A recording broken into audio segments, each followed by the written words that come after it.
بسم اللہ الرحمن الرحیم۔ السلام علیکم دوستو، آگے بڑھنے سے پہلے اگر ہو سکے تو لائک اور سبسکرائب کا بٹن ضرور دبا لیں، شکریہ۔ عدالت نے عمران خان اور شاہ محمود قریشی کو سائفر کیس میں 10 سال قید کی سزا سنا دی۔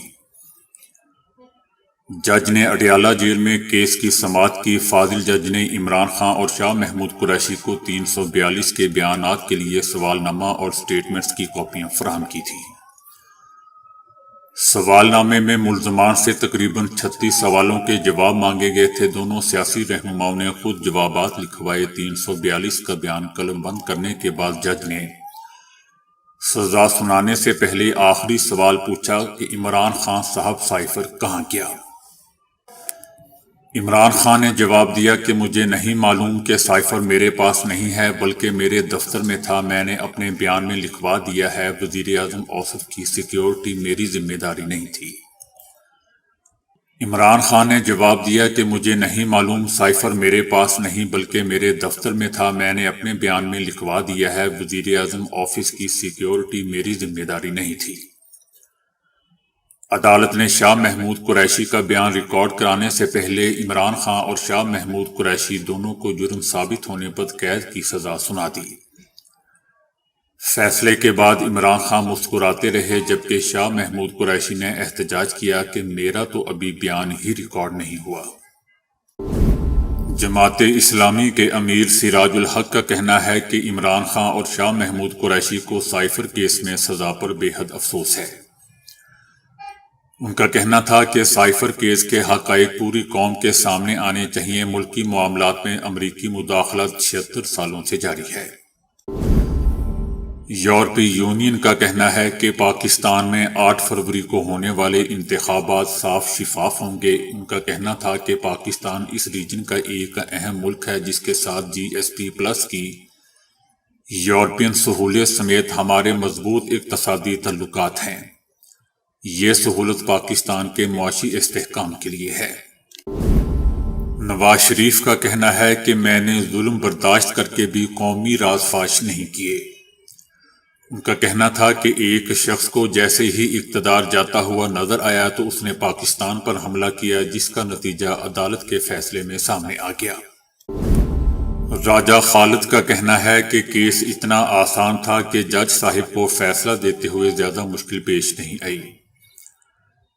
راجہ خالد نے کہا کہ سابق سیکرٹری خارجہ سہیل محمود کا بیان بھی خاصا اہم تھا۔ انہوں نے بھی بتایا کہ سائفر عمران خان کے پاس ہے اور واپس ہمیں نہیں ملا، اور اس کی تائید اعظم خان نے بھی کی۔ قانونی ماہرین کا کہنا ہے کہ ملکی سلامتی سے متعلق کیس میں 10 سال سزا کم ہے۔ ان کا کہنا تھا کہ جب وکلا صفائی آپ کی ہدایت پر معاملے کو ٹالنے کی کوشش کرتے ہیں تو ایسا ہوتا ہے۔ ملکی سالمیت اسی طرح ہے کہ ایک انسان کا قتل پوری انسانیت کا قتل، تو ملکی سالمیت کی بات پورے ملک سے غداری کے مترادف ہوتی ہے۔ قانونی ماہرین کا کہنا ہے کہ ہماری سمجھ سے باہر ہے کہ کس طرح 10 سال کی سزا سنا دی گئی۔ سائفر کے حوالے سے سخت ترین سزائیں ہیں وہ اس کیس میں نہیں لگتی کیونکہ اس کیس میں باقاعدہ طور پر مل کر ایک سازش کر کے ملک کو نقصان پہنچانے کا الزام مرکزی نہیں تھا، بلکہ الزام تو یہ تھا کہ آپ نے غفلت سے سائفر گما دیا۔ عمران خان کا کہنا ہے کہ کسی فوجی افسر نے سائفر جنرل باجوہ کے کہنے پر چوری کر لیا۔ عدالت میں دیے گئے 342 کے بیان میں عمران خان نے کہا کہ سائفر وزیر اعظم آفس نے تھا اور سیکیورٹی کی ذمہ داری ملٹری سیکرٹری، پرنسپل سیکرٹری اور سیکرٹری پروٹوکول پر عائد ہوتی ہے، جو وزیر اعظم ہاؤس کی سیکیورٹی کو دیکھتے ہیں۔ میرے 3.5 سال کے دوران یہ واحد واقعہ ہے یا واحد ڈاکومنٹس ہے جو مس ہوا ہے۔ ماچھ جھیل میں تخریب کاروں کے ناکام حملے میں بھی بھارت کے ملوث ہونے کے ثبوت دوستوں سامنے آئے ہیں۔ بھارتی سوشل میڈیا اکاؤنٹس کے پاس حملے کی اطلاع پہلے سے موجود تھی۔ راز سے منسلک اکاؤنٹس نے پہلے حملے کی خبر اپنے اکاؤنٹ سے جاری کی۔ حملے کے دوران راز سے جڑے اکاؤنٹس نے سوشل میڈیا پر پروپیگنڈا بھی شروع کر دیا تھا۔ نون لیگ کا کہنا ہے کہ آج ہر محب وطن پاکستان کی جیت ہوئی ہے۔ ان کا کہنا ہے کہ ایک جھوٹا بیانیہ گڑا گیا سائفر پاس تھا جبھی کہا کہ اس سے کھیلنا ہے۔ ان کی آڈیو بھی لیک ہوئی کہ سائفر سے کھیلنا ہے۔ میانمار میں باغیوں کے حملے میں دوستوں بریگیڈیئر سمیت 4 فوجی مارے گئے۔ تھائی لینڈ کی سرحد کے قریب میانمار کے فوجی ہیلی کاپٹر پر فائرنگ ہوئی جس میں بریگیڈیئر جنرل آئیمن ٹونگ، ان کا ذاتی سیکیورٹی آفیسر اور 2 پائلٹس ہلاک ہو گئے۔ چیئرمین پی ٹی آئی گوہر علی خان کا کہنا ہے کہ سزائے موت بھی سنا دیتے تو ہم تیار تھے۔ ان کا کہنا تھا کہ پوری قوم سے درخواست ہے کہ تحمل اور برداشت رکھیں، یہ سزائے موت بھی سنا دیں تو ہائی کورٹ وہ ختم کر دے گی۔ لاہور کے 90% پولنگ اسٹیشن کو حساس قرار دے دیا گیا ہے۔ 44 حلقوں کے لیے مجموعی طور پر 4403 پولنگ اسٹیشنز قائم کیے جائیں گے۔ الیکشن کمیشن نے شہر میں 3540 پولنگ اسٹیشن کو حساس جبکہ 813 پولنگ اسٹیشن کو انتہائی حساس قرار دے دیا۔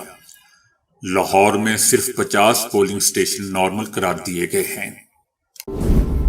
آصف علی زرداری کا کہنا ہے کہ شہباز شریف لکیر کے فقیر ہیں، آؤٹ آف باکس نہیں سوچتے۔ ان کا کہنا تھا کہ مسلم لیگ، نون اور پیپلز پارٹی بڑی پارٹیاں بن کر ابھر کر سامنے آئی ہیں۔ تحریک انصاف اب ایک سائیڈ شو ہی رہے گی۔ تحریک انصاف نہ تحریک ہے نہ فلسفی، یہ بدتمیزی کا ڈرامہ ہے۔ بہت سے لوگ جو تحریک انصاف میں چلیں گے پچھتائیں گے۔ اسرائیل نے غزہ میں ناجائز یہودی بستیوں کا منصوبہ تیار کر لیا ہے۔ اسرائیل کی غزہ میں واپسی کے عنوان سے ایک کانفرنس کا انعقاد کیا گیا جس میں قومی سلامتی کے وزیر اور ارکان پارلیمنٹ بھی پیش رہے۔ کانفرنس میں غزہ میں 6 غیر قانونی بستیوں سمیت 21 تعمیرات کا نقشہ پیش کیا گیا۔ اسرائیلی فوج نے اپنے یرغمالیوں کی تلاش میں 2000 فلسطینیوں کی قبریں اکھاڑ پھینکی۔ اسرائیلی فوج نے فلسطینیوں کی قبریں بلڈوز کر کے باڈیز باہر پھینک دی۔ اولاد سے ناراض ماں نے جائیداد اپنے پالتو جانوروں کے نام کر دی۔ پہلے پہل خاتون نے اپنی جائیداد کو 3 بچوں میں تقسیم کرنے کی ہی وصیت کی تھی لیکن بعد میں چینج کر دی۔ پی ٹی آئی کا انٹرا پارٹی الیکشن دوبارہ کروانے پر غور۔ انٹرا پارٹی الیکشن عام انتخابات سے پہلے کروائے جائیں گے۔ چیئرمین کے لیے امیدوار گوہر علی ہی خان ہوں گے۔ امریکہ نے کہا ہے کہ ایران سے جنگ نہیں چاہتے لیکن اپنے فوجیوں کی ہلاکت کا بدلہ لیں گے۔ اردن میں امریکی فوجی بیس ٹاور 22 پر ڈرون حملے میں 3 امریکی فوجی دوستوں ہلاک ہو گئے تھے اور متعدی تقریباً 25 سے زائد زخمی ہو گئے تھے۔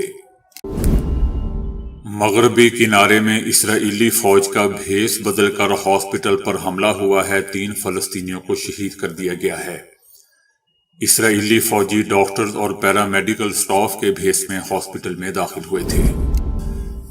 پاکستان میں 2023 میں کرپشن کم ہوئی، رینکنگ میں 7 درجے کی بہتری ہوئی ہے۔ 180 ممالک کا کرپشن انڈیکس جاری کر دیا گیا۔ پاکستان میں کمی کا سکور 2 پوائنٹس بڑھ کر 27 سے 29 ہو گیا۔ صحافیوں کو ہراساں کرنے کے کیس میں چیف جسٹس نے ریمارکس کیے کہ وہ کون پر اسرار ہے جو ملک کو چلا رہا ہے۔ ہمیں کوئی کاغذ تو دکھائیں، ہم اس کیس میں آگے کیسے بڑھیں۔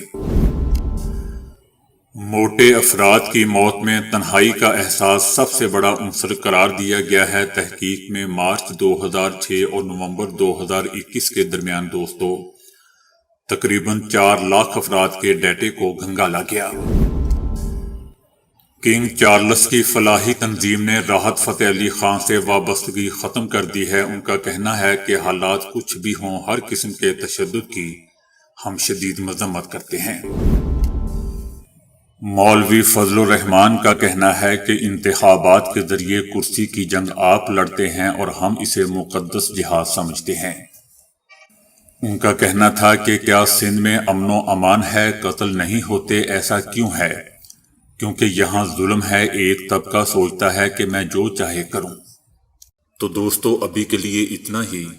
ویڈیو کو لائک اور شیئر کرنے کا بہت بہت شکریہ۔